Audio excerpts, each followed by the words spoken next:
NBC 39 News at 10 is brought to you by Physicians Quality Care, where we treat you like family. 2 locations, open 7 days a week.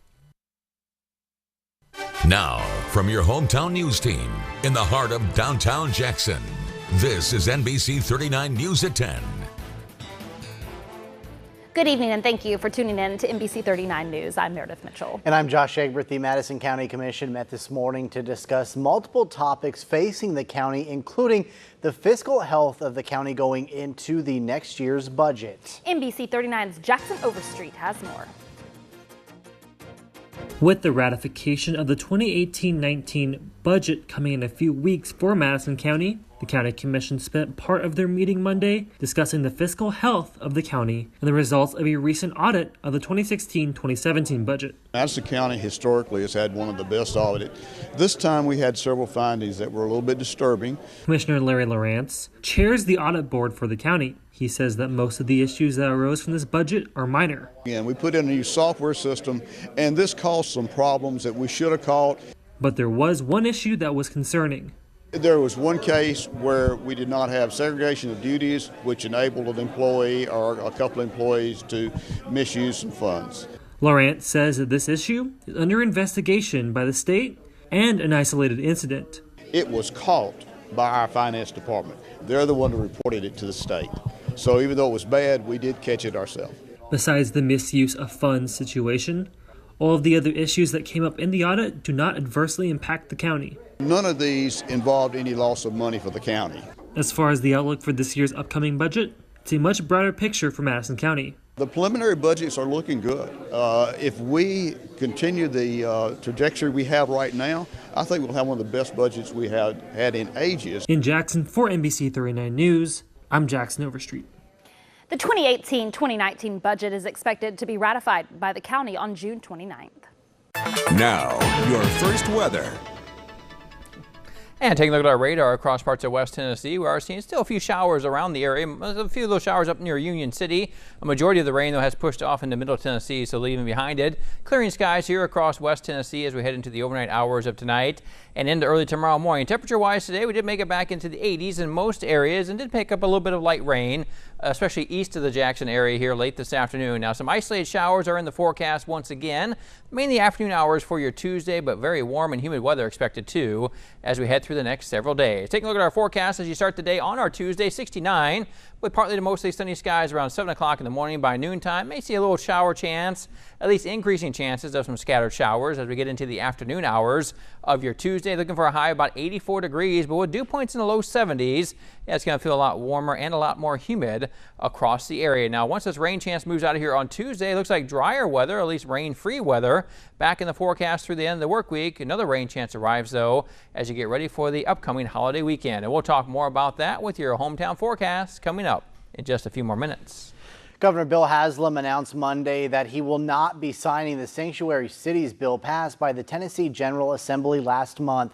Haslam said many factors weighed into his decision not to sign the bill, but says it's best for the state to, quote, move on from it. The governor had 3 options: to sign the bill, veto the bill, or allow it to become law without his signature. Haslam said sanctuary cities are already prohibited in the state. I think the best thing for the state to do with this decision is to move on from it because, like I said, it has stirred up fear that I think is unfounded. Confusion and fear are never good. They're not good reasons to drive political decisions. The governor said that the bill does not require law enforcement to serve as immigration enforcers, nor does it allow them to make arrests based on immigration status. Jackson Madison County Schools held their end of the year Teacher of the Year banquet. Eric Turner is the health and gym teachers for North Parkway Middle School. Turner was given a $1,000 check as well as a new laptop from the school district. The ceremony also honored a Teacher of the Year from each of the 23 schools in the district. Turner himself is also a graduate from Jackson Madison County Schools. He says this honor is a reward for the work he has put into his job. All my hard work is paying off. All my parents' hard work is paid off. You know, they did a good job of getting me to where I am today, and a lot of people did, and I'm just thankful for everybody. Turner also received a game-worn Jackson Generals jersey and will be featured in the team's baseball card packs for this season. Turner will now be entered into the statewide Teacher of the Year competition. Well, the University School of Jackson is a K-12 school and now is also home to an entire hive of honeybees. NBC 39's Camila Reda tells us how they got there. Learning about bees at the University School of Jackson just got a little more interactive. The school applied for a grant in September and was awarded an observation beehive from the Bee Cause Project and Whole Kids Foundation 2 weeks ago. It's an absolute honor. I really do, to think that we have this. Malone says she has incorporated a lesson about bees in every class that she teaches.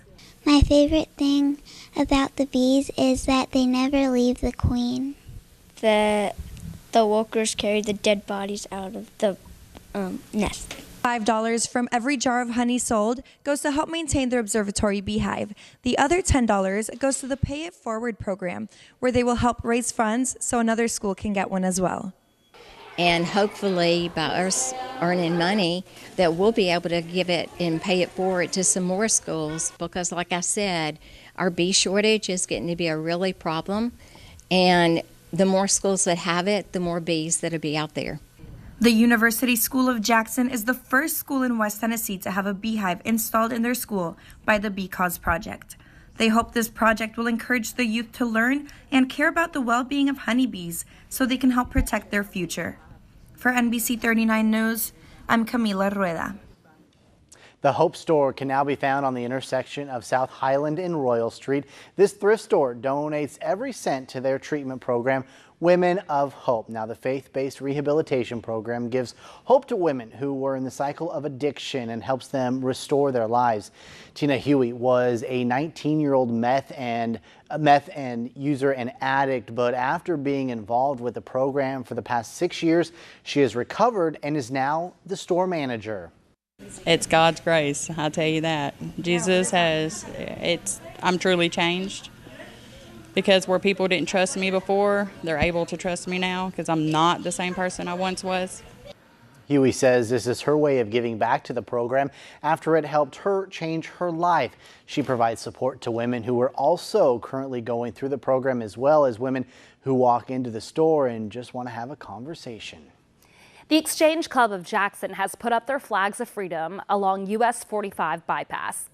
More than 800 American flags are set up each year to honor members of the military who have served, those who are currently in service, children who have lost their lives through neglect or abuse, and the community's first responders. The Exchange Club will be holding a dedication for the flags beginning at 11:30 tomorrow at First Cumberland Presbyterian Church. The flags will be up through June 9th. In a bit of consumer news tonight, the national average for a gallon of regular grade gasoline is now $3. According to industry analyst Trilby Lundeberg, the price has jumped 10 cents a gallon over the past 2 weeks to reach a $3 an average gallon. And in the first 3 months, the price of gas has spiked 41 cents. The San Francisco Bay Area has the highest priced gas at $3.79. Baton Rouge, Louisiana is home to the lowest priced gas at $2.54. Lundeberg says the increase is largely driven by higher crude oil cost and the phasing in of the summer blend gas. And as those gas prices go up, summer vacation season set to blast off this Memorial Day weekend. And there's the expectation there might be a record number of travelers, even though it's going to cost a little bit more. Details now from NBC's Chris Clackham. Not even gas prices, 50 cents higher than last year, are going to prevent a near record number of Americans from getting a jump on summer travel starting this Memorial Day weekend. We are projecting that 41 million Americans will be traveling this Memorial Day weekend. That is 5% higher than we saw last year. A strong economy and higher consumer confidence is in fact expected to drive more Americans to take more vacations all summer.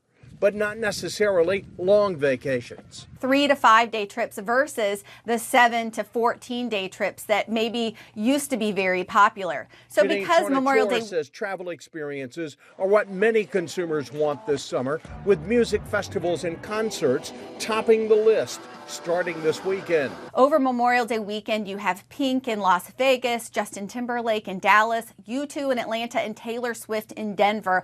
However, she says beach destinations will remain the most popular for summer travelers.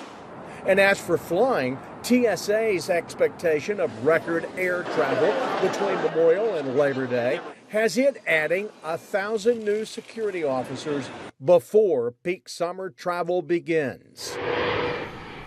It's hard to believe it's already Memorial Day weekend coming up. Yeah, well, it's been warm enough to feel like it. I'd say I've been feeling like it's been like middle part of July here last several days. Had a few scattered showers around the region today. Temperature-wise, we made it back in the low 80s, right about where we need to be for this time of year. 83 was the high temperature here in Jackson, normal high 81. We'll talk about some more rain chances possibly on Tuesday, and then warm and humid weather through the rest of the work week, and we'll do that when we come back.